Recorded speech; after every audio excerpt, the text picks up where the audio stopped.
आदाब नाजरीन, खैर मकदम में आपका जी सलाम में और आपके साथ मैं हूं सऊद मोहम्मद खालिद और आप देख रहे हैं गुजरात इंतखाबात पर हमारी खास पेशकश गुजरात की गूंज, जिसमें पहले मरहले की वोटिंग पूरी होने के बाद की जो तस्वीर सामने आ रही है वो ये है कि पहले मरहले की 89 सीटों पर रिकॉर्ड 68% वोटिंग हुई है, जो साफ तौर पर वोटरों के जबरदस्त जोश को जाहिर करता है। यह पहला मरहला गुजरात की पूरी स्क्रिप्ट लिखने का मादा रखता है, क्योंकि कच्छ, सौराष्ट्र और जुनूबी गुजरात में हुई वोटिंग में पाटीदार तबके का किरदार सबसे ज्यादा अहम होगा, जो कि पिछली बार तक तो बीजेपी के साथ था, लेकिन इस बार हार्दिक पटेल की वजह से पूरा तबके का झुकाव कांग्रेस की जानिब दिखाई दे रहा है। तो क्या पूरा पाटीदार तबका कांग्रेस के लिए वोट डालने के लिए बूथों पर पहुंचा, या फिर बीजेपी के लिए उसका पुराना वोटर पोलिंग में उसके साथ खड़ा रहा?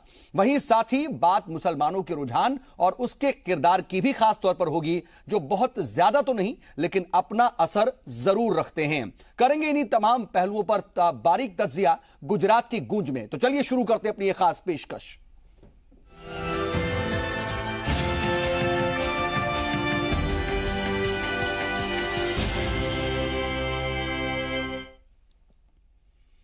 तो इस वक्त अगर देखें तो इस वक्त सबसे अहम गुजरात इलेक्शन के पहले मरहले की वोटिंग खत्म हो गई है। 19 जिलों की 89 सीटों पर हुई वोटिंग में 977 उम्मीदवारों की किस्मत ईवीएम मशीन में अब बंद हो चुकी है। पहले मरहले में दिग्गजों की किस्मत भी दांव पर लगी हुई है और मुसलमान वोटरों को भी कहीं ना कहीं यह सवाल उनके जहन में भी है कि हमारा आखिर रहनुमा या नुमाइंदा कहां है। एक खुसूसी रिपोर्ट आपको इस पर दिखाते हैं, उसके बाद इसी पर होगी बातचीत की शुरुआत।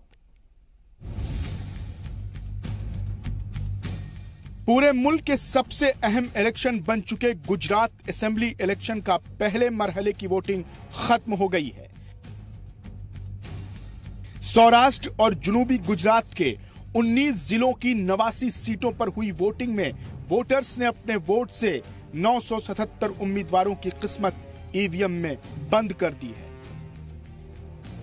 हिफाजत के लिहाज से करीब 2.25 लाख हिफाजती दस्ता तैनात किया गया। सभी 26,500 से ज्यादा वोटिंग सेंटर्स पर वीवीपैट के जरिए वोटिंग हुई। गुजरात जीतने का दावा करने वाली कांग्रेस ने 110 सीटों पर कब्जा करने की बात कही है। मीटिंग में लोगों का रिस्पांस मिला, जिस तरह से यहाँ के जो मतदाता और लोग और जनता परेशान है भारतीय जनता पार्टी से, 100% 110 से ज्यादा सीटें आएंगी कांग्रेस। तो बीजेपी एक बार फिर गुजरात में कमल खिलाने की कोशिश में जुटी है। पीएम मोदी धुआंधार रैलियां कर रहे हैं, तो बीजेपी के कौमी सदर अमित शाह ने गुजरात में 150 सीटें जीतने का दावा किया है। बीजेपी किसी भी सूरत में गुजरात इलेक्शन हारना नहीं चाहती। लोगों को कुछ भी नाराजगी नहीं है। स्थानीय मंत्री मेरे सपोर्ट में खड़े हैं, मेरी बहन निर्मला बेन वाधवानी, सबका सहयोग है और सबका सहयोग है, सबका पूरा दिली तमन्ना है कि अब भाई आया है तो भाई को जिताएंगे।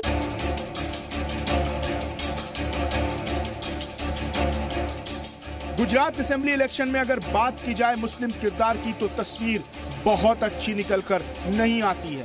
करीब मुसलमान फहरिस्त से गायब नजर आते हैं। कांग्रेस ने 6 मुसलमानों पर दांव जरूर खेला है, लेकिन बीजेपी ने एक भी मुसलमान को अपनी फहरिस्त में जगह नहीं दी है, जबकि गुजरात की आबादी में 9.67% मुसलमान हैं। 1980 में गुजरात असेंबली में 12 मुस्लिम एमएलए थे, लेकिन पिछली असेंबली में यह तादाद घटकर महज 2 तक पहुंच गई। 1962 में महाराष्ट्र से अलग होने के बाद गुजरात असेंबली इंतखाबात में 7 मुस्लिम उम्मीदवार चुनकर आए थे। 85 में यह तादाद 8 थी। 90 की दहाई में जब मुल्क में फिरकावारियत तेज हुई, तो गुजरात में मुस्लिम एमएलए तेजी से घटे। 2002 में 3, 2007 में 5 और 2012 में सिर्फ 2 एमएलए रह गए। ऐसे में कहा जाता है कि गुजरात की सियासत से मुस्लिम किरदार गायब सा नजर आ रहा है। पार्टियां मुसलमानों से वोट लेना तो चाहती हैं, मगर उनको नुमाइंदगी देना मुनासिब नहीं समझती। खैर, गुजरात इंतखाबात मुल्क का सबसे अहम इलेक्शन बन गया है, जहां मुल्क से मुट्ठी में सिमटती नजर आ रही कांग्रेस को गुजरात में संजीवनी दिख रही है, तो बीजेपी इसे नाक की लड़ाई मानकर लड़ रही है। लेकिन 18 दिसंबर को तय होगा कि आखिर पीएम के सूबे में सीएम किसका होगा। मुजम्मिल अयूब, जी मीडिया। तो देखना होगा कि आखिर पहले मरहले का जो नतीजा है वो क्या कुछ आने वाला है, और 18 तारीख को इसके नतीजे आएंगे। लेकिन रिकॉर्ड वोटिंग हुई है और इस वोटिंग का असर कितना पड़ेगा, क्योंकि पाटीदार अक्सरियत वाला इलाका है, पाटीदारों का बेहद अहम किरदार रहने वाला है। और पिछली बार तक पाटीदार तबका बीजेपी के साथ था, लेकिन इस बार हार्दिक पटेल की वजह से सीधे सीधे वो कांग्रेस की तरफ झुका हुआ नजर आ रहा है। और जब पाटीदार बीजेपी के साथ थे तो बहुत अहम रोल अदा करते थे। वो ना सिर्फ बीजेपी के लिए एकदम अच्छी तरह से प्रचार करते थे, तशहीर करते थे, बल्कि साथ ही साथ बूथ मैनेजमेंट भी करते थे और बूथों पर भी और पोलिंग बूथ पर भी उनकी भीड़ नजर आती थी। क्या वही भीड़ इस बार भी नजर आई है जो इतनी अच्छी तादाद में वोटिंग हुई है? लेकिन अगर वो भीड़ पोलिंग बूथ तक पहुंची है तो किसकी तरफ उसका झुकाव रहा? अपने आप में बहुत अहम सवाल और तमाम तरह के पहलू हैं, उन पर हम तफसील से बातचीत करेंगे। हमारे साथ बातचीत के लिए खास पैनल जुड़ गया है। अपने मेहमानों से आपका तारुफ करा देते हैं। हमारे साथ 5 लोग इस वक्त पैनल में जुड़े हुए हैं। आलोक अवस्थी जी हैं जो कि तर्जुमान है बीजेपी के, हमारे साथ मौजूद हैं। कमलाकर त्रिपाठी जी कांग्रेस की तरफ से तर्जुमान हमारे साथ मौजूद हैं। अरशद आबिद साहब हमारे साथ हैं, समाजवादी पार्टी के लीडर। और अजय उपाध्याय जी हैं जो कि सियासी तज्जियाकार हैं। हमारे साथ गुजरात से ही सीधा जुड़ रहे हैं हमारे साथ इनपुट एडिटर हमारे खुर्शीद रब्बानी जी। आप सभी का बहुत बहुत इस्तकबाल है बातचीत में। और खुर्शीद जी, सबसे पहले मैं आपके पास आना चाहता हूं और वहां का जरा ताजा हाल जानना चाहता हूं कि इस वक्त वोटिंग तो खत्म हो चुकी है, लेकिन किस तरफ झुकाव दिखा? क्योंकि पाटीदार तबका पिछली बार तक बीजेपी के साथ था और बहुत अहम किरदार और सरगर्म किरदार अदा करता था। इस बार क्या नजर आ रहा है? वोटिंग परसेंट 68 दिखा रहा है।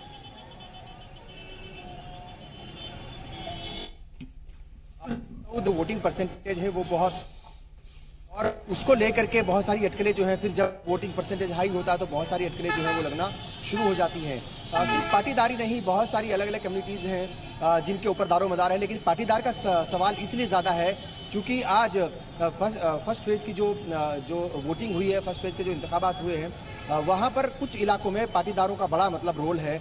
और जाहिर तौर पर वो डिसाइड करेंगे, चूँकि एक बड़ी तादाद में तकरीबन 70-80% जो है, 85%, 90% जो पाटीदार हैं वो अभी तक जो उनका झुकाव था वो बीजेपी की तरफ रहता था। लेकिन अब देखने वाली बात ये होगी कि चूंकि 18 तारीख को रिजल्ट आने हैं, उससे पहले बहुत सारे लोग जो है वो कैमरे के सामने आकर के बोलते हैं तो बता सकते हैं, लेकिन बहुत सारे लोग हैं जो बात करना जो है वो नहीं चाहते या बताना नहीं चाहते। तो जाहिर तौर पर जो पाटीदार कम्युनिटी है, पाटीदार समाज है, उसका झुकाव जो है वो बाहरी तौर पर दिख रहा है कि कांग्रेस की तरफ है, एक बड़े तबके का। लेकिन असल में क्या है, अंदरूनी बातें क्या है, इसका जो है वो जो रिजल्ट है वो 18 तारीख को आएगा। जाहिर तौर पर तब तक जो है वेट करना पड़ेगा या इंतजार करना पड़ेगा। लेकिन यह जरूर कहा जा सकता है कि जो वोटिंग परसेंटेज है 68% जो हुआ है वो कुछ जोश दिखा रहा है। सुबह से ही हम देख रहे थे जिस तरीके से लंबी लंबी लाइनें लगी हुई थी वोटिंग बूथ्स के ऊपर, वो कुछ ना कुछ हो सकता है कि कोई नई तारीख लिखने की तरफ ये लोग गामजन हो, या फिर जो है एक नई उनके जहन में कोई नई सोचो फिक्र चल रही हो, उसके तहत जो है। मैं एक चीज और भी आपसे समझना चाहूंगा। दरअसल आप लगातार वहां बने हुए हैं। ये कहा जा रहा है कि पाटीदार तबका जो है ना वो नई नस्ल और पुरानी नस्ल के बीच में भी थोड़ा सा शायद जहनी फर्क हो, क्योंकि 18 से 40 साल का जो वोटर है जिसने बीजेपी का दौर देखा है, वो इक्तिदार में जब से उसने होश संभाला इक्तिदार में बीजेपी को देखा, वो कहीं ना कहीं नाराज है, ये कहा जा रहा है। लेकिन 40 से ऊपर की उम्र वाले जो पाटीदार तबके के लोग हैं वो कुछ इंटैक्ट उतना नजर नहीं आ रहे, या फिर थोड़े उनका स्टैंड क्लियर नहीं नजर आ रहा। क्या ये फर्क आप देख पा रहे हैं, वहां पर महसूस हो रहा है, और ये असर कितना डाल सकता है? बिल्कुल सऊद, ये बात सही है। जो 18 से 40 की उम्र के जो वोटर्स हैं वो बहुत ज़्यादा अहम किरदार अदा करने वाले हैं। और अगर हम देखें, हार्दिक पटेल का एक बड़ा असर दिख रहा है बहुत सारे लोगों के ऊपर, नौजवान तबके के ऊपर, खासतौर से जो उनकी समाज के हैं उसके ऊपर असर जरूर दिख रहा है। लेकिन 40 से ऊपर के जो वोटर्स हैं, ये बात बिल्कुल सही है कि वो क्लियर हैं, उनको जो ज़्यादा है सोचना नहीं है, वो बहुत ज़्यादा क्लियर है अपनी उनकी सोचो फिक्र जो है क्या है किसी पार्टी को लेकर के, वो बहुत ज़्यादा क्लियर है। पत्ते बहुत ज़्यादा वो खोलने के मूड में नहीं है या नहीं खोलना चाहते, बहुत सारी उसकी जो है वो वजूहात हो सकती हैं। लेकिन वो अपने उनका जो एक सियासी क्या एजेंडा या सियासी जो है वो उनका रुख क्या है वो उसको लेकर के बहुत ज्यादा क्लियर है। और जहां तक नौजवान तबके की बात है, उसने वाकई ये बात सही है कि एक जो बीजेपी का जो रूल है या बीजेपी की जो दौरे हुकूमत है वो देखी है, बहुत सारी अच्छी बुरी चीजें उन्होंने जो है महसूस की होंगी, लेकिन एक बड़ा सवाल ये है रोजगार का और जो है नई नौकरियों का, वो बुनियादी सवाल हैं, क्योंकि वो अब जो इंतखाबी तशहीर है वो बुनियादी चीजें उनसे भी दूर हो गई हैं। सिर्फ और सिर्फ कहीं ना कहीं इमोशनल फैक्टर को भुनाने की कोशिश और तमाम तरह के बयानात के साथ जो तशहीर है और बयानात का जवाब देते हुए ही नजर आ रही है। बहरहाल मैं आऊंगा आपके पास, हमारे साथ बाकी मेहमान भी जुड़े हुए। आलोक अवस्थी जी, वोटिंग परसेंटेज को देखते हुए और अरुण जेटली जी का जो बयान सामने आया उसको देखते हुए क्या उम्मीद और किस तरीके का आपको रुझान नजर आ रहा है, क्या दावा करेंगे अभी? देखिए, वोटिंग परसेंटेज को देखते हुए मेरे को तो यही कहना है कि हम जो 63 सीटें पिछली बार जीते थे और हम इससे अधिक सीटें पाएंगे। पाटीदार समाज में ठीक है, कुछ लड़के गए उनके हार्दिक के साथ, लेकिन हार्दिक का जिस तरीके से विघटन हुआ, उनके लोगों से, उनके संगठन से कई लोग निकल के बाहर आए, हार्दिक का भी जो चाल चलन का जो लोग सामने आया उसका भी फर्क पड़ा, उसका भी काम कर गई, उसका भी बहुत फर्क पड़ा। क्योंकि देखिए, गुजरात में पटेल समुदाय जो है, पाटीदार समाज जिसको बोलते हैं, बहुत समृद्ध है, व्यापार में भी बहुत आगे है। तो जब व्यापार में आगे है और उसका जो नया समाज है, जो लड़के पढ़े लिखे हैं, वो भी समृद्ध परिवारों से हैं। मतलब उनको रिजर्वेशन से भी मतलब नहीं है क्या? रिजर्वेशन वो मांग रहे हैं और सरकार ने प्रयास भी किया था, लेकिन हाईकोर्ट ने वहां पर जो है उस पर रोक लगा दी। ऐसा नहीं था कि बीजेपी सरकार ने उनकी बात नहीं मानी और उनको आर्थिक आधार पर आरक्षण दिया था, लेकिन हाईकोर्ट ने रोक लगा दी है।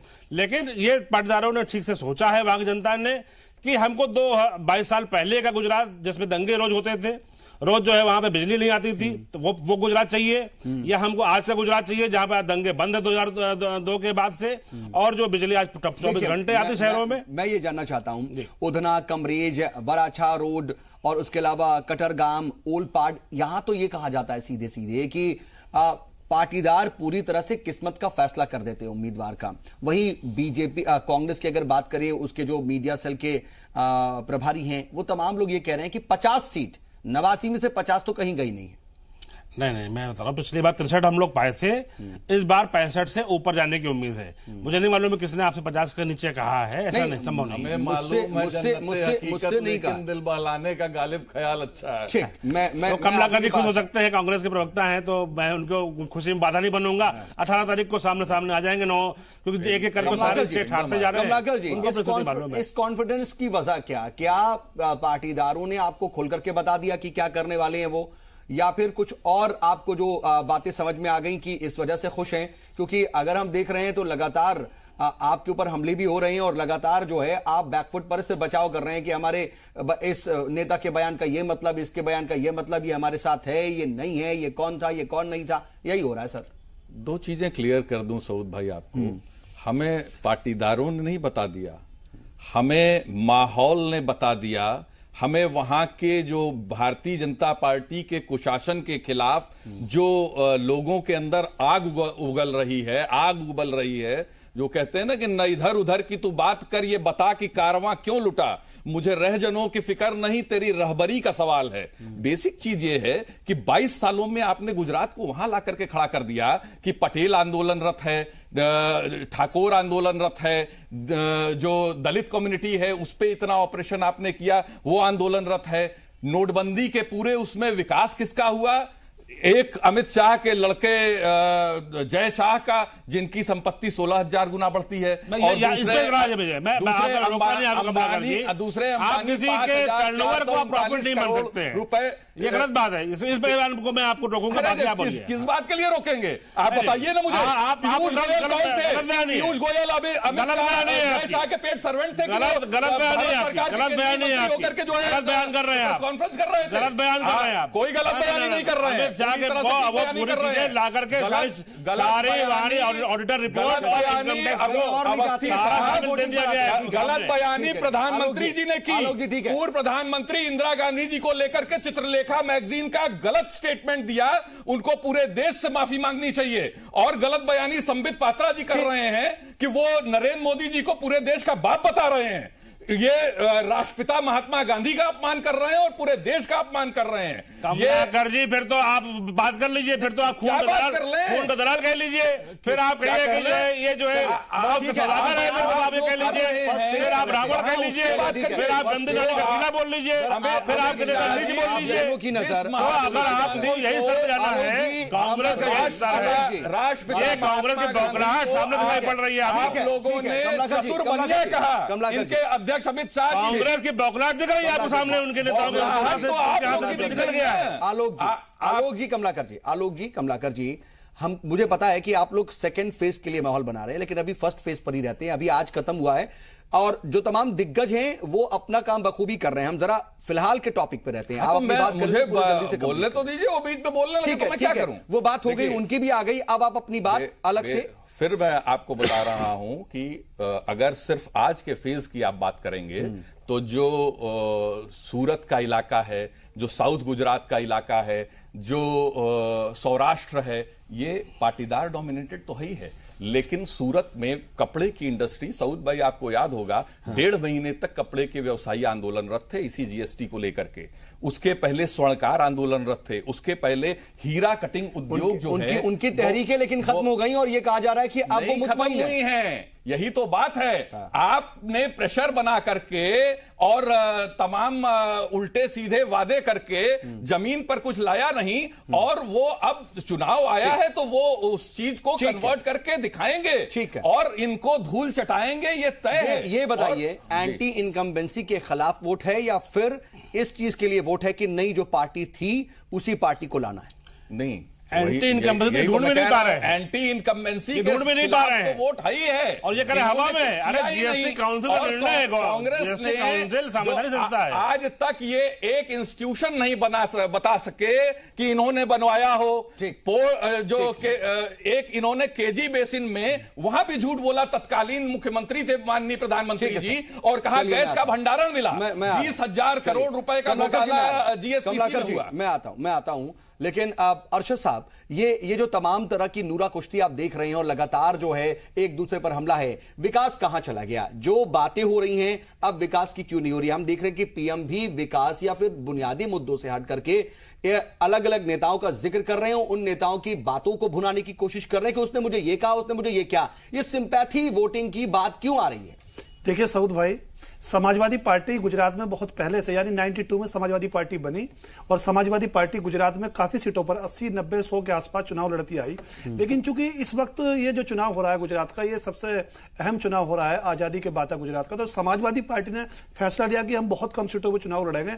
कहीं हम पे ये इल्जाम ना है कि सेकुलर वोट जो बट गए और किसी वजह से जो और सेकुलर पार्टी है कांग्रेस वगैरह कि उनकी हार हो गई। तो समाजवादी पार्टी ने बहुत कम सीटों पर चुनाव लड़ा और बाकी सीटें जो है विपक्ष के जो हमारे साथी हैं उत्तर प्रदेश में, कांग्रेस के लिए उनके लिए छोड़ दिए। इसमें 3 चीजें हैं, देखिए मैं आपको बताऊं। नंबर 1 चीज तो ये कि मोदी जी जब गुजरात के सीएम बने तो उन्होंने गुजरात की जनता से वादा किया था कि मैं अहमदाबाद में मेट्रो लाऊंगा। आज तक मेट्रो की पटरी नहीं आई, एक पहिया नहीं आया। अब इस बार के मैनिफेस्टो में बात कर रहे हैं, बुलेट ट्रेन ले आ रहे हैं, सुन तो लीजिए आप। उसके बाद बीजेपी की आज पूरे देश में 13 स्टेट में सरकार है, 3 स्टेट में इनके अलायंस की सरकार है, यानी इनके जो साथी हैं, कहीं मेट्रो नहीं है, कहीं मेडिकल कॉलेज नहीं है, ट्रामा सेंटर नहीं है, कहीं कोई समाजवादी पेंशन नहीं है जो हमने 55 लाख महिलाओं को दी थी, कहीं कोई एक्सप्रेसवे नहीं, जबकि हमारा एक्सप्रेसवे पूरे वर्ल्ड में गूगल पे सर्च किया जा सकता है। जो देश का सबसे बड़ा एक्सप्रेसवे समाजवादी पार्टी की सरकार ने उत्तर प्रदेश में बनाया, 302 किलोमीटर लंबा एक्सप्रेसवे। देखिए उसके बाद क्या होता है कि गुजरात में एक बड़ा सांप्रदायिक दंगा होता है, जो देश की आजादी के बाद का सबसे बड़ा सांप्रदायिक दंगा था। उस दंगे में हजारों बेगुनाह मासूम लाचार मारे गए और लाखों बच्चे जो है यतीम हो गए, लाखों औरतें बेवा हो गई। आप दंगे को याद करते हैं, लेकिन आपको ये याद रहता है कि गोधरा में बोगी के अंदर निर्दोष महिलाओं को बच्चों जला के मार दिया गया। आपको बोलना है तो बातें बोलिए, आप मेरी बात मारा गया उनको। अरे आप क्या अपराध था उनका? देखिए पहले ये आपको सीबीआई के जो इन्वेस्टिगेशन अफसर तो है नहीं ना, आप जुडिशरी में बात समझिए ना। गोधरा में क्या हुआ था? ने कहा गोधरा में क्या हुआ था? पालन नहीं हुआ, कहा था या नहीं? बात तो आने दीजिए। आप अगर गुजरात मैं रोक रहा हूं, गुजरात से शुरुआत मुद्दे नहीं उखाड़ेंगे, मुद्दे नहीं उखाड़ेंगे। ठीक है, सियासी पार्टियां तमाम बातें करती हैं, हम कम से कम अपनी डिबेट में ये कोशिश करेंगे कि आज करंट टॉपिक पर बात करें। सऊद भाई, बात पूरी कर रहा हूं मैं, 1 मिनट में अपनी बात पूरी करता हूं। तो एक वो दंगा जो आजादी के बाद का सबसे बड़ा दंगा है, उसके आगे लोगों की रूह कांप जाती है। उसके बाद क्या हुआ कि जो दूसरे माइनॉरिटी के लोग हैं, सिख समाज के लोग जो बड़ी तादाद में कच्छ डिस्ट्रिक्ट में रहते हैं, उनकी जमीनें छीनी गई और अंबानी को दी गई और अडानी को दी गई, और बहुत कम 1 रुपया जो है मैं सर दरअसल ये जानना चाहता हूं। दूसरी बात, नंबर आप देखिए वहां पर आज क्या हालात है, सुन तो लीजिए। अंबानी पावर प्लांट लगाने के लिए जो बोलिए पहले सुन तो पावर प्लांट कहां गया, बात तो आने दीजिए। कहां गई? अब समाजवादी पार्टी के प्रवक्ता से खालिद पहले सुन लीजिए, जो इल्जाम लगाने बाद में लगाइए आप जो बोलना आपको। सर अब योगी जी लगा देंगे ना सर। सऊद भाई 1 मिनट, उसके बाद सऊद भाई क्या हुआ, सिखों के साथ जो हुआ पूरे देश ने देखा, पूरी दुनिया ने देखा, कच्छ में सिख बर्बाद हो गए। उसके बाद क्या होता है कि फादर को एक चिट्ठी लिखने की जरूरत पड़ी, जो क्रिश्चियन थे, क्यों उसकी क्या मजबूरी थी? ये जैसा कि कमलाकर जी ने कहा कि उसके बाद देखिए आज पटेल दलित और ओबीसी तहरीक कर रहे हैं, आपने कहा कि तमाम दूसरे तबके भी बहुत ज्यादा मुतासिर हुए हैं। मैं समझ गया सर। माइनॉरिटी का ये जो सिख, उसके बाद देखिए सऊद भाई आप क्रिश्चियन, उसके बाद देखिए सऊद भाई आप जो सिख है, सिख बड़ी संख्या। कमलाकर जी 1 मिनट में बात सिर्फ, फिर आप कमला जी बोल दिए। सऊद भाई आप देखिए किस किस पे अत्याचार हुआ, मुस्लिमों पर हुआ, सिखों पर हुआ, दलितों पर हुआ। उना में दलितों को जो उनका पैतृक व्यवसाय जो कांग्रेस की सरकार ने पहले दिया था, अब लोग कर रहे थे, उन्हें खाल उतारनी गई, जंजीरों में बांधकर मारा गया। मैं ये समझ रहा हूं कि उसी आंदोलन की बातें मैं उस पर जाना ही नहीं चाहता सर। अब होगी सर बात। आंदोलन कर रहे हैं, मैं रोक रहा हूं, आंदोलन कर रहे हैं, पूरी कमेटी के लोग, सभी कमेटी के लोग बीजेपी से पूरी तरह नाराज हैं, और ये गुस्सा उसी बात का है कि 68% जो आज वोटिंग हुई है वो भाजपा। मैं आ रहा हूं सर, अभी आ रहा हूं आपके पास, अभी मुझे बाकियों को भी बात देना है। ये जो तमाम चीजें दिख रही हैं, 68% वोटिंग, एंटी इनकम्बेंसी, कई बार कहा जाता है कि एंटी इनकम्बेंसी की वजह से ही लोग जो सत्तासीन पार्टी इख्तिदार में है उसके खिलाफ जाकर के वोटिंग करते हैं, भारी तादाद में नाराजगी ये दिखाते हैं। क्या वही नाराजगी है जो 68% वोट पड़ रहा है, या पुराना वोटर ये कह रहा है कि हम उन्हीं के साथ इंटैक्ट थे जिनके साथ थे, ये जताने की कोशिश है? सामान्य तौर पे सैद्धांतिक तो परिस्थितियां यही रही है कि जब ज्यादा वोटिंग होता है तो वो एंटी इनकम्बेंसी जो प्रेजेंट गवर्नमेंट होती है उसके विरुद्ध वोटर उठकर आता है।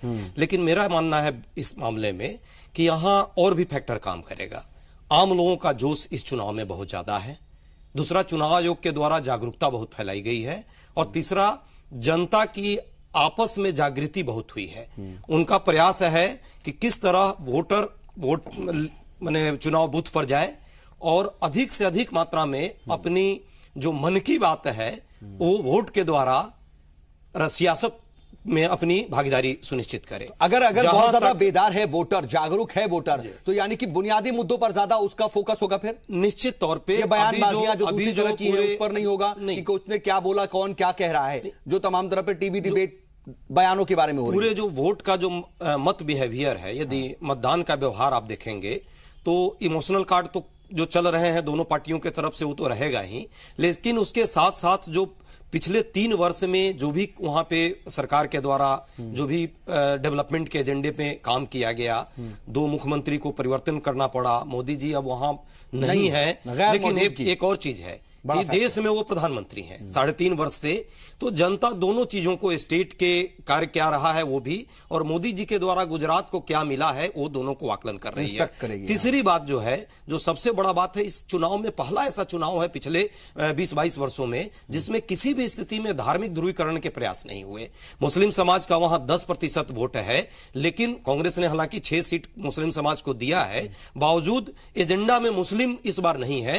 हालांकि प्रयास किए गए विकास वर्सेस धार्मिक ध्रुवीकरण का, इस बार हिंदू वर्सेस हिंदू हुआ, सॉफ्ट, और कौन हिंदू का ज्यादा रंगमाई करेगा, हज ये सब कैंपेनिंग भी हुई है। राम मतलब रूपानी, अमित मोदी, और हज मतलब हार्दिक हमारी तरफ से हुआ विकास के मुद्दे पर बात। दूसरा जो लास्ट, मैं जल्दी से ले लूं क्योंकि मुझे ब्रेक पर भी जाना है। कमलाकर उसको जाति और धर्म के आधार पर ही बांटने की कोशिश। लास्ट में अंतिम जो है, एक जो कनेक्शन होता है सोशल कनेक्शन, सोशल कनेक्शन में जाति का भी मुद्दा है, आरक्षण का भी मुद्दा है, और कहीं न कहीं जिग्नेश, अल्पेश और हार्दिक इसके एक स्वरूप है, एक चेहरा है, लेकिन इसका फायदा प्रत्यक्ष और अप्रत्यक्ष तौर पे निश्चित तौर पे कितना काम करेगी, मतलब ये एक बड़ा इस चुनाव में जो अभी सौराष्ट्र का आज चुनाव हुआ है 98 सीट्स में 89 सीट्स में, इस 89 सीट में जो सौराष्ट्र वाला एरिया है वहां पे पाटीदार आंदोलन एक बड़ा आंदोलन के तौर पे खड़ा हुआ। हार्दिक का वहां पे बहुत प्रभाव है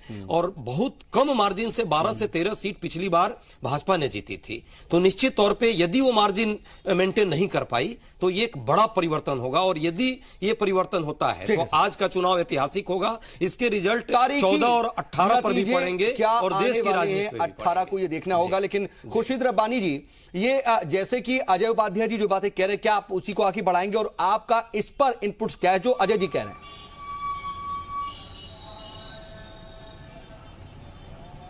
आप सवाल दोहराएंगे, आवाज सही जो अजय उपाध्याय जी जो बातें कह रहे थे अल्पेश, जिग्नेश और सोशल इंजीनियरिंग की, और उसके अलावा जिस तरीके से एक लगातार मुस्लिम और मुस्लिम्स को बहुत ज्यादा साधने की कोशिश नहीं की गई, जो तमाम इनके इनपुट्स थे, उस पर आप क्या कहेंगे? हाँ बिल्कुल, बिल्कुल। देखिए यहां पर शुरू में ही जिस वक्त जो है कैंपेनिंग शुरू हुई थी, एक नारा दिया गया था हज वर्सेस राम, यानी हार्दिक, अल्पेश और जिग्नेश, हज, उसको हज बताया गया ये बीजेपी की तरफ से, और राम का मतलब था रूपानी, अमित शाह और मोदी। इसका मतलब जब बीजेपी की तरफ से ये नारा दिया जा रहा है तो साफ समझ लेना चाहिए कि अल्पेश और जो है हार्दिक पटेल और जिग्नेश, इन तीनों को अवॉइड नहीं कर सकते अब गुजरात की पॉलिटिक्स में। ये तीन नए चेहरे हैं, अलग अलग कम्युनिटी से आते हैं, और इन तीन चेहरों का अपनी अपनी कम्युनिटी में, इन तीन लोगों का अपनी अपनी कम्युनिटी में, इन तीन नौजवानों का जो इनकी खुद की कम्युनिटी है वहां पर असर है, इसमें कहीं कोई शक नहीं है। बहुत कितना बड़ा असर होगा, मैं बार बार इस बात को इसलिए कह रहा हूं क्योंकि ये 18 तारीख को ही पता चलेगा, लेकिन इनका असर है, इसको नजरअंदाज नहीं किया जा सकता। और इस बात को बखूबी प्राइम मिनिस्टर नरेंद्र मोदी भी समझते हैं, अमित शाह भी समझते हैं, यहाँ की जो लोकल लीडर्स हैं बीजेपी के, वो भी समझते हैं। तो इनका असर है। जहां तक माइनॉरिटी कम्युनिटी का सवाल है, माइनॉरिटी कम्युनिटी का जो है वो बिल्कुल पहले के मुकाबले इस बार की जो सियासत है गुजरात की, या इस बार के जो इंतखाबात हैं वो बिल्कुल अलग है। माइनॉरिटी कम्युनिटी से एक तरीके से किनारा कशी कर ली गई है। बड़े लीडर्स जो है अहमद पटेल के अलावा कोई स्टेज पर नजर नहीं आता जो है राहुल गांधी के साथ, और माइनॉरिटी कम्युनिटी से जुड़ी हुई, मुस्लिम तबके से जुड़ी हुई बात, कोई इशू, चाहे वो एजुकेशन का मसला हो, चाहे रोजगार का हो, नौकरियों का हो, सिक्योरिटी का हो, उनके इलाकों में तरक्की का मसला हो, किसी इशू के ऊपर कोई बोलने को तैयार बुनियादी मुद्दे। और जैसा कि राहुल गांधी मंदिर जा रहे हैं, खुद आलोक अवस्थी जी भी ये कह रहे हैं कि कहीं ना कहीं जो वोटर्स है वो बहुत ज्यादा बेदार हैं और वो वहां पर गए हैं। तो अगर वोटर बेदार है तो डेफिनेटली वो जो रियल मुद्दे हैं, बेसिक मुद्दे हैं, उन पर फोकस करेगा। मैं आऊंगा आपके पास, लेकिन वक्त एक छोटे से वक्फे का हो चला है, ब्रेक पर जा रहे हैं, ब्रेक से लौटेंगे और इस पर तमाम और भी पहलुओं पर मजीद बातचीत करेंगे छोटे से वक्फे के बाद।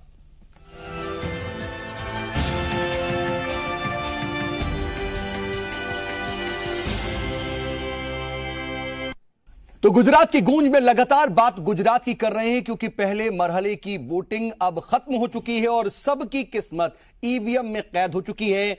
89 सीटों पर अब 18 तारीख को ही साफ होगा कि आखिर किसने कितनी बढ़त हासिल की, और 68% की जो वोटिंग है किसको नफा देगी और किसको नुकसान पहुंचाएगी, ये देखने वाली बात होगी। हमारे साथ बातचीत के लिए खास पैनल मौजूद है। और अजय उपाध्याय जी, ये बात बार बार कही जाती है कि जब वोटिंग होती है तो एंटी इनकम्बेंसी के लिए होती है, आपने अपनी बात रखी, लेकिन यहां पर जो दावे किए जा रहे हैं, क्योंकि कांग्रेस ये कह रही है कि 50 हम लेकर जाएंगे, पिछली बार 63 बीजेपी के हाथ में थी, इन्हीं 89 में से, तो सोशल इंजीनियरिंग काम कर रही है या फिर इमोशनल कार्ड काम कर रहा है? यहां पर सीधे सीधे तो यही समझ में आना है कि एक तरफ इमोशनल कार्ड खेला जा रहा है और एक ये सोशल इंजीनियरिंग के भरोसे आगे बढ़ रहे हैं।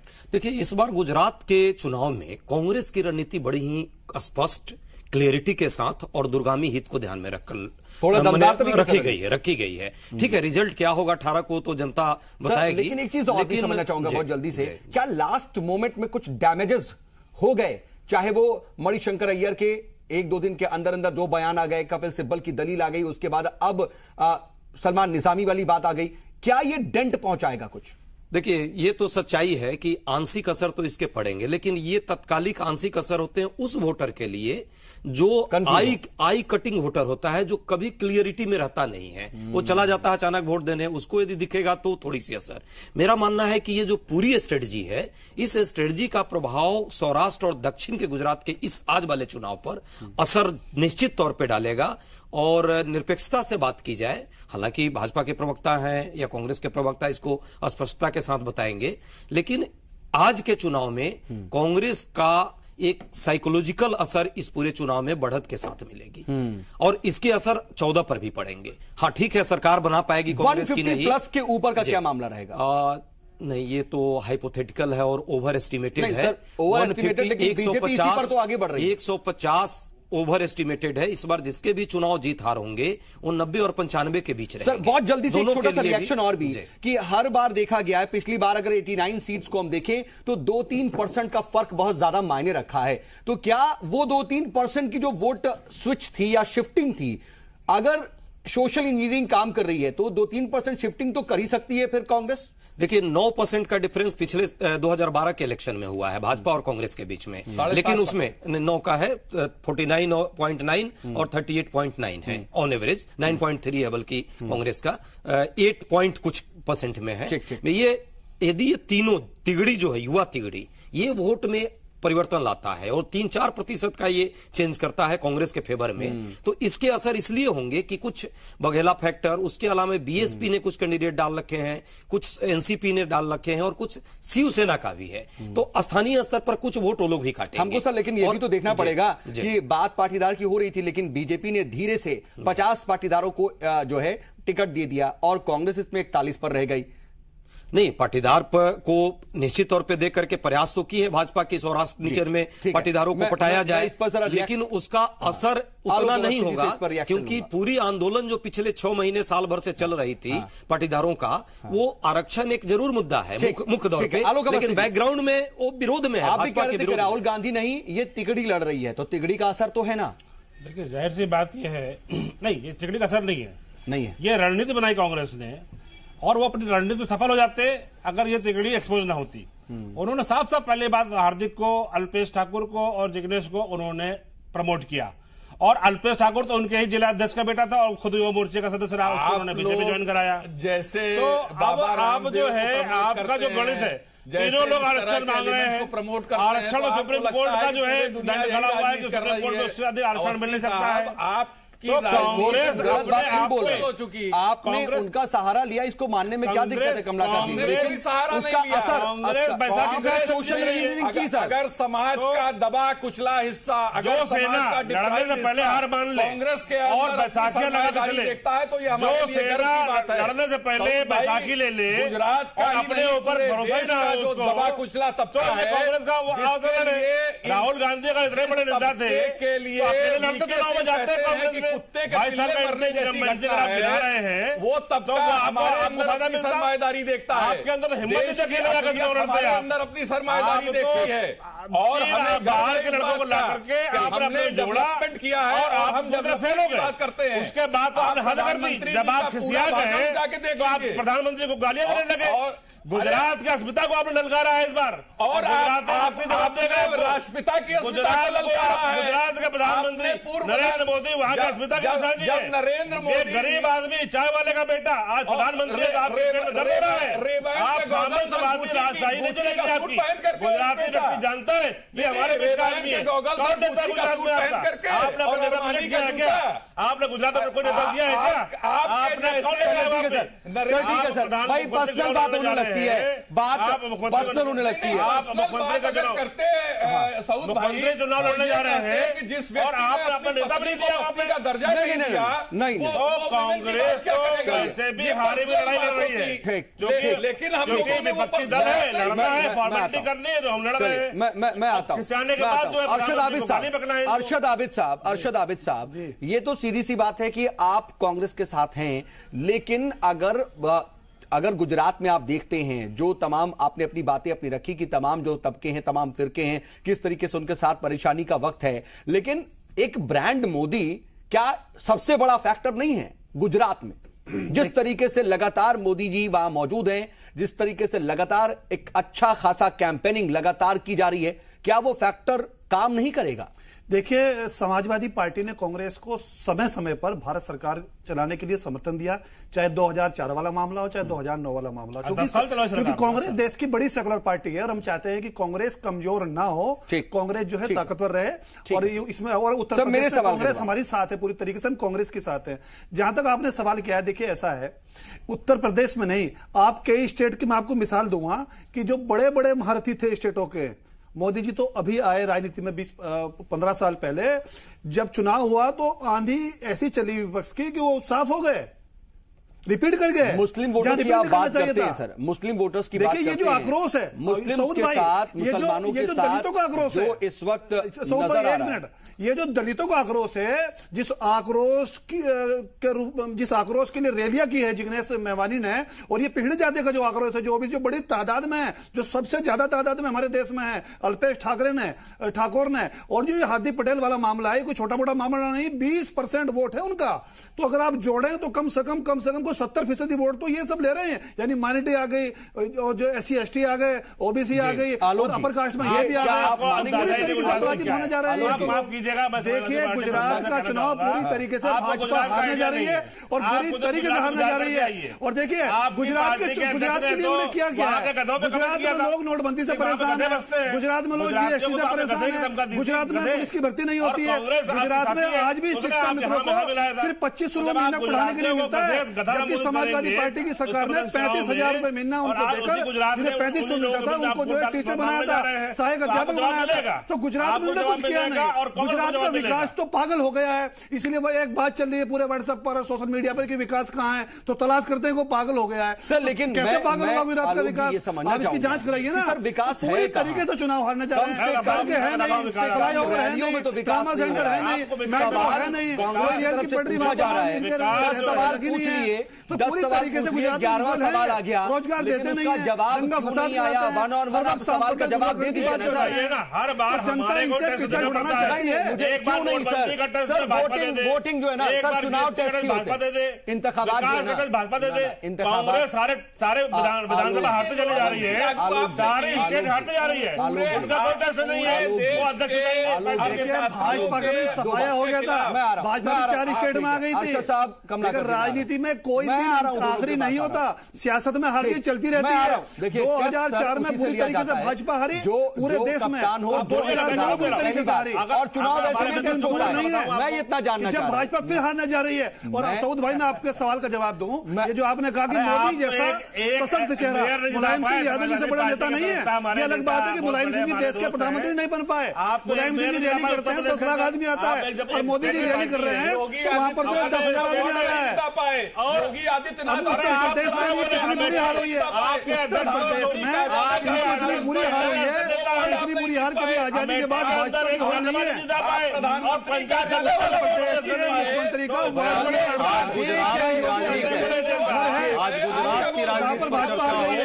आज गुजरात की राजनीति मैं जरा बुनियाद पर आ जाता हूं, बुनियाद पर आ जाता हूं। एक बार फिर से अर्शद साहब, 1 मिनट रोक रहा हूं, मैं फिर से एक बार फिर से आता हूं। आलोक साहब,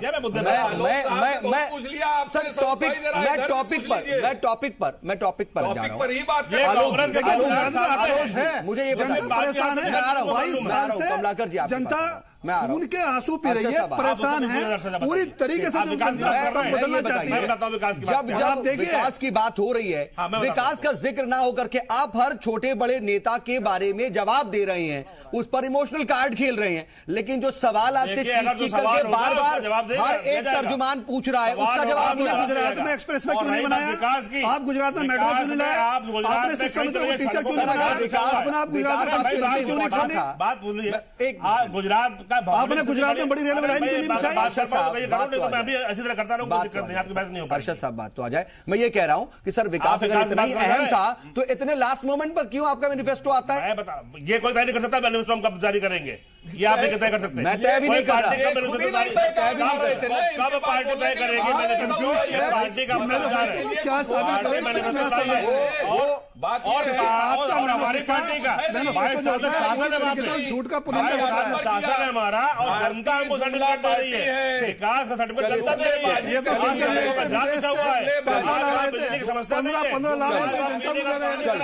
ठीक है सर, मैं आऊंगा, मुझे ब्रेक पर जाना है। चल ठीक है, ब्रेक के बाद लौटते हैं और फिर इसको बातचीत को आगे बढ़ाते हैं।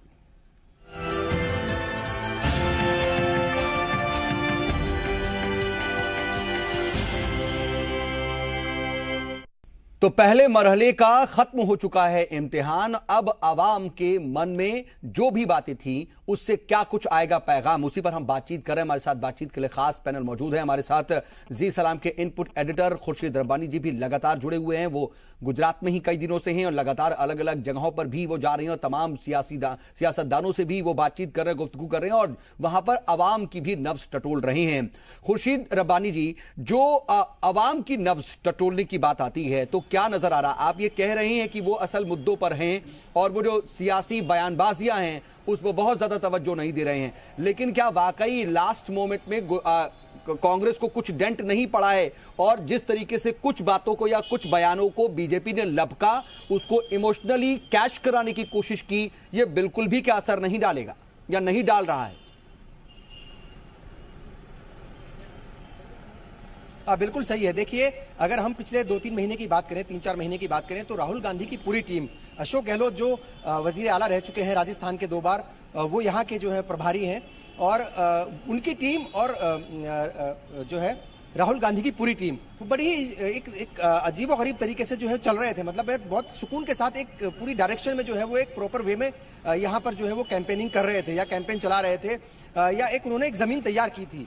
लेकिन लास्ट मोमेंट तक आते आते 2-3 चीजें ऐसी हो गई हैं जो ऐसा माना जा रहा है, ऐसा लग रहा है, बहुत सारे लोगों से बात हुई है, वो कहते हैं कि हाँ थोड़ा बहुत तो चीज़ों का फर्क पड़ता है। चाहे वो कपिल सिब्बल का बयान, कपिल सिब्बल की अपील हो सुप्रीम कोर्ट में, और चाहे फिर वो मनीशंकर अय्यर का बयान और जो है अभी निजामी की जो नई बात आ गई है। वजीर आजम नरेंद्र मोदी इन सारी चीज़ों को बड़ी ही तेजी के साथ लपक रहे हैं। अमित शाह ने भी खुद एकदम से प्रेस कॉन्फ्रेंस की थी जब कपिल सिब्बल का जो है वो सुप्रीम कोर्ट में बयान आया कि 2019 तक जो है ये सुनवाई रोक दी जाए। कुल मिलाकर के जिस तरीके से या जिस लाइन पर राहुल गांधी, शायद इस बात का अंदाजा नहीं होगा कि उन्हीं की पार्टी के कुछ सीनियर लीडर वो लास्ट मोमेंट तक आते आते कुछ ऐसे जो है लूज पॉइंट्स दे देंगे पार्टी को, सामने वाली पार्टी को, जिसकी वजह से उनको नुकसान हो सकता है। यहाँ पर बहुत सारे लोगों से बात हुई है, बहुत सारे लोग से जो है इस बात को एक्सेप्ट करने लगे हैं।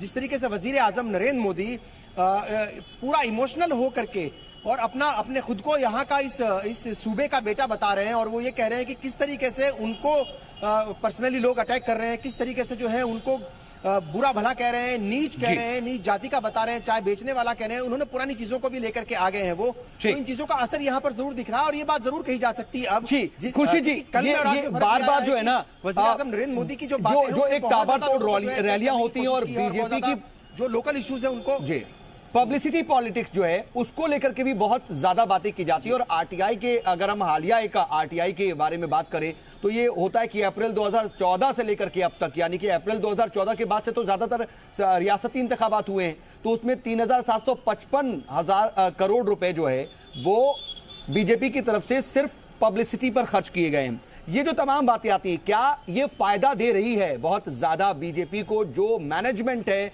जो एक कैप्चरिंग है और जिस तरीके से वो अपने तशहीर को ग्रैंड बनाते हैं, क्या ये जो ग्रैंडनेस है वो लोगों के अंदर ज्यादा इंपैक्ट दे रही है और जो असल मुद्दे हैं वो पीछे छूट जाते हैं? और क्या यही असर गुजरात में भी करेंगे? देखिए सऊद, एक बहुत इंपॉर्टेंट बात यहाँ पर यह है जो हमने महसूस की है सब जगह घूम करके और लोगों से बात करके, वो ये है कि यहाँ के गुजरात के लोग जो हैं वो अटैचमेंट जो है उनका वो बहुत ज़्यादा इंपॉर्टेंट है। वो किसी के साथ अगर अटैचमेंट बना लेते हैं तो वो फिर उसका वो जो रिलेशनशिप है वो बहुत दूर तक चलती है। वजीर आजम नरेंद्र मोदी को वो एक बड़े भाई के तौर पर, मोटा भाई के तौर पर जो है यहाँ पर देखते हैं। मोटा भाई उनको कहते हैं कि भाई गुजरात के वही मोटा भाई हैं, इस मुल्क के, इस देश के वही मोटा भाई हैं। तो ये उन्होंने एक मन बनाया हुआ है, लेकिन इसको कितना तोड़ पाते हैं राहुल गांधी, ये देखने वाली बात होगी। राहुल गांधी के ऊपर अभी लोग उतने बड़े पैमाने पर यकीन करने को तैयार नहीं, उस लीडरशिप के तैयार नहीं है। और एक बहुत बड़ी बात तो ये भी है कि कोई चेहरा उनके सामने नहीं है, सियासत को आगे ये एक दिक्कत है। और बीजेपी को समझ में आ चुका है, बीजेपी तो ये कह रही है कि विजय रूपाणी होंगे और गुजराती ये जानते हैं कि नरेंद्र मोदी अब कम से कम नहीं आएंगे। मैं जरा इस पर कांग्रेस से रिएक्शन ले लूं। ये कैसे हो पाएगा, एक ट्रांसफॉर्म होना और असर डालना कि हम पूरी तरह से आपके साथ है? भरोसा कैसे जीतेंगे आप गुजरातियों का, क्योंकि अभी तक तो आप चेहरा भी नहीं दे पाए? देखिए सऊद भाई, अभी आपने देखा ये अपना इलेक्शन मैनिफेस्टो नहीं दे पाए थे, और जब उन्होंने कल दिया है तो उसमें भी सीएम का चेहरा गायब है। बेसिक चीज ये है, प्रधानमंत्री के ही चेहरे पर वो प्रधानमंत्री जी वापस पुनः सीएम थोड़ी बनने जा रहे हैं, और अब प्रधानमंत्री जी का ये उनकी बात हो गई, जो अपनी बात है वो बेनकाब। देखिए बहुत सारी गुजरात की पॉपुलेशन जो है वो बनारस के साथ ट्रेडिंग करती है, और जो काशी को क्योटो बनाने जा रहे थे और काशी को काशी भी नहीं रहने दिया, वो सारी चीजें जो है वो गुजरात की जनता को है। अब मैं आपको बता रहा हूं सऊद भाई, हम जब बात करेंगे जीएसपीसी घोटाले की तो ये बात करेंगे राहुल जी के आस्था की। हम जब बात करेंगे जो है अनार पटेल और टाटा को नैनो पे कौड़ी के भाव जमीन देकर के और फिर नैनो का भाग जाना, तो ये बात करेंगे जो है वो हज वर्सेस राम की। जब हम बात करेंगे स्टेट ट्रांसपोर्ट कॉर्पोरेशन के समय में, अभी आप बड़ी बड़ी बातें कर रहे थे, काहे जो है अपने समय आएगा बता दीजिएगा ना, मैं तो बता रहा हूं। शॉर्ट में स्टेट ट्रांसपोर्ट कॉर्पोरेशन के घोटाले की बात करेंगे, हमारे समय में 9000 बसें चलती थी, इनके समय में 943 बसें चल रही हैं। आप ये समझिए गुजरात पूरी तरह से इन्होंने छिन्न भिन्न कर दिया है, और आज के समय में गुजरात की अपनी बात आपने नहीं की सर, मैं फिर वही कह रहा हूं, आप चेहरा क्यों नहीं दे पा रहे हैं? और अगर ये नहीं देंगे तो क्या आपको लगता है कि आपकी तरफ रुझान होगा? ये एक कमी नहीं रह गई। अगर आप चेहरा देते तो थोड़ा सा और ज्यादा भरोसा होता। शुद्ध रूप से पार्टी के ऊपर भरोसा है, पार्टी के ऊपर भरोसा। गुजरात की जनता कांग्रेस पार्टी के ऊपर भरोसा करेगी। एक चेहरा ना होना क्या कांग्रेस के लिए नुकसानदेह नहीं रहेगा? अपनी सरमाएदारी अभी तक जो नहीं हुआ, क्या ये नुकसानदेह नहीं रहा? देखिए ये कहीं से भी नुकसानदेह नहीं है। बीजेपी ने अभी कम से कम कोई 5-6 स्टेटों को चुनाव लड़े तो 1-2 स्टेट में चेहरा दिया, इन्होंने हरियाणा में चेहरा नहीं दिया था। उनके पास तो सर ऐसा ब्रांड मोदी है कि वो हर जगह कैश हो जाता है। देखिए तो ब्रांड राहुल हमारे पास भी है। कांग्रेस का एक लंबा इतिहास है। कांग्रेस 60 साल आप लोग गायब रहे, अटल जी बैंक हो गए 5 साल के अंदर, आलोक अवस्थी साहब कहां जी रहे हैं? इंडिया शाइनिंग हो रहा था, कहां चला गया? ठीक है, लास्ट के कुछ ही मिनट है मेरे पास, जल्दी। समाजवादी पार्टी के समर्थन से तो चेहरे ना देने से मैं नहीं समझता कि कांग्रेस पर कहीं भी। चलिए आलोक जी इस पर आपका जल्दी से रिएक्शन आ जाए। देखिए ऐसा है, गुजरात की जनता जानती है उसका हित कहां सुरक्षित है, उसका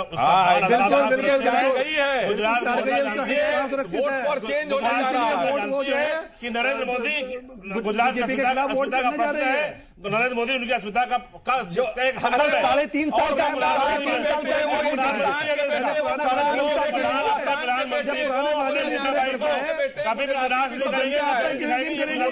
आप तो मेट्रो भी ला रहे थे, आप तो मेडिकल कॉलेज भी खोल रहे थे, आप तो ड्रामा सेंटर भी खोल रहे थे, आप तो गुजरात में एक्सप्रेस बना रहे थे, विकास किया। आपस में क्या हालत है?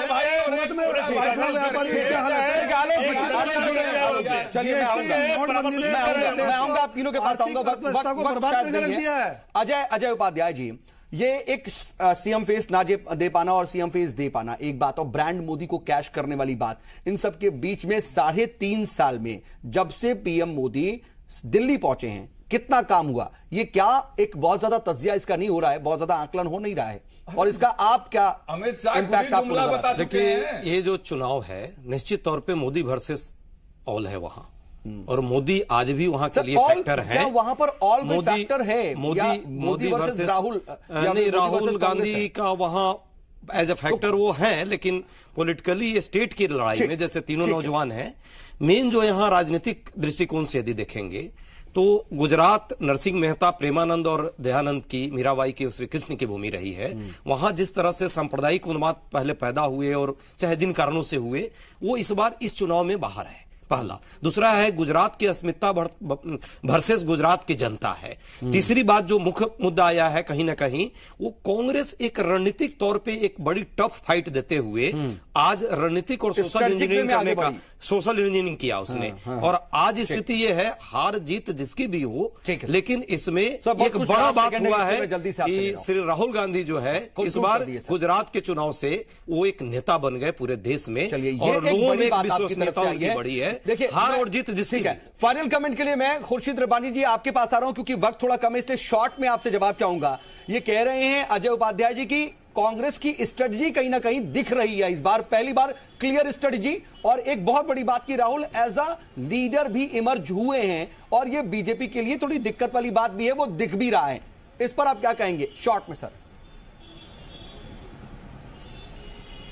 बिल्कुल सऊद, मैं इनकी बात से 100% एग्री करता हूं, और सिर्फ यही नहीं करे बल्कि आज बीजेपी के बड़े लीडर्स भी इस बात को मान रहे हैं अंदरूनी तौर पर कि राहुल गांधी 6 महीने पहले जो राहुल गांधी थे आज वो राहुल गांधी नहीं है। वहां से वो 2-4 स्टेप जो है वो आगे बढ़े हैं, उनकी पॉलिटिक्स आगे बढ़ी है, उनकी पर्सनैलिटी आगे बढ़ी है। एज ए सियासतदान वो इस मुल्क के अंदर एक चेहरा उभर करके सामने आए हैं। भले ही वो वजीर आजम नरेंद्र मोदी जितने बड़े लीडर ना हो, उतना बड़ा उनका कद ना हो, उतना ज्यादा उनका तजुर्बा ना हो, लेकिन आज खुद वजीर आजम नरेंद्र मोदी, अमित शाह, जितने भी पार्टी के बड़े लीडर्स हैं इस बात को एक्सेप्ट कर चुके हैं, पार्टी एक्सेप्ट कर चुकी है, आम लोग इस बात को एक्सेप्ट कर रहे हैं कि राहुल गांधी जो 6 महीने पहले थे, आज के राहुल गांधी में बहुत ज्यादा फर्क है, बहुत ज्यादा मैच्योरिटी, थोड़ा कम्युनिकेशन भी उनका ज्यादा बेहतर नजर आने लगा है इस बार, बहुत अलग तरह की, भले उन्हें गुजराती नहीं आती लेकिन फिर भी कम्युनिकेट बढ़िया कर रहे हैं।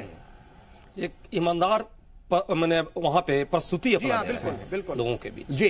तो ये जो है ये फैक्टर, सर आपकी बात पूरी कंक्लूड हो जाए।